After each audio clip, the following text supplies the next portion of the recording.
whiz kids had won it, Bobby Thompson had done it, and Yogi read the comics all the while. Back on McGraw Live in the morning. You know, St. Louis is considered one of the best baseball towns in America, and rightfully so. And it's not just because they're Cardinal fans, they're baseball fans. And there probably would not be, certainly not in the current form, Major League Baseball the way it is, if it wasn't for one George Herman, Babe Ruth. The 100th anniversary of that gentleman making his Major League debut is coming up. And on the phone right now to discuss that with us, this historic monumental event, is Brad Horn, Vice President of Communications and Education at the National Baseball Hall of Fame in Cooperstown, New York. Welcome to McGraw Live in the Morning, Brad Horn. Great to be with you. Thank you. It's very exciting. Always great to talk baseball. And with somebody that works at the Hall of Fame, it's especially exciting because of the history and the heritage. Tell people, the three people that don't know him, and maybe the rest of us that don't know exactly the impact, what did Babe Ruth mean to Major League Baseball? George Herman Babe Ruth transcended the sport, and so when he took the mound as a young left-handed pitcher 100 years ago today at Fenway Park, no one could have envisioned that this pitcher would turn into the Sultan of SWAT, and he would belt home runs at a record pace. He would change the way people viewed the game of baseball, and he would become a media star and an iconic figure in an era in which America was looking for heroes. So Babe Ruth was a dominant player, the best of his era, and he embraced the time and the technology of the media better than anyone had to that point. And so baseball became viewed much differently because of the iconic reverence that Babe Ruth brought to the ballpark every day. I mean, we really could talk, Brad, about the numbers, and the numbers are incredible, not just in the historic context, but they shattered everything. This guy hit more home runs in a year than whole teams did. I mean, the number of home runs that record lasted until Henry Aaron broke it. Third in home runs still. Second in RBI still. Fourth in runs scored still. Sixth in total bases. Batting average in the top 10. Babe Ruth was unbelievable on a baseball diamond.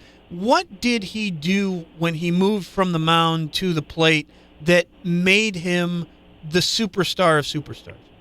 You know, he was still a very successful pitcher in 1918 with the Boston Red Sox, but that's when he started to unleash his home run power. 11 home runs was led the major leagues. In 1919, 29 home runs. He realized that people loved to see this alternative delivery to the game of creating offense. It had always been known as legging out a double into a triple until that time period. And he hit home runs 2 and 3 in a game, which was entirely unheard of. So as he moved to the everyday position of playing the outfield for the Red Sox, people said, wow, this guy has really got a skill that we've never seen before. And that's really what allowed him to leverage that platform into being the guy who winked at the camera when the flash went off.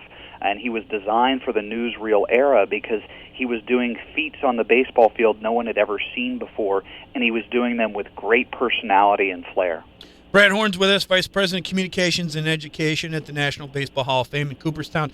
What did his contemporaries think of him? Did they think he was a showboat, or did they think that he had the chops and that he was good for the game? Well, certainly I think he was not without his critics. You know, you think about a great player comparable of his era a little bit earlier, Ty Cobb, Yep. A great, well-documented rivalry between Cobb and Ruth, and Cobb seeing this new avant-garde player coming into the game and with great disdain. How could a guy try to hit home runs and not be trying to stretch a double into a triple?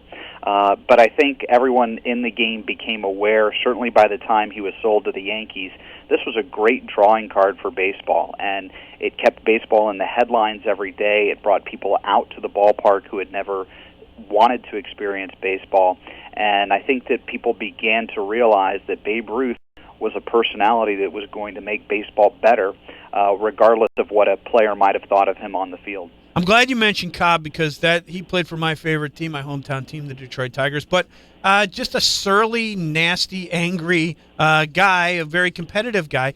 And Ruth played to the audience. People loved him, and even people that didn't love him wanted to go see him play.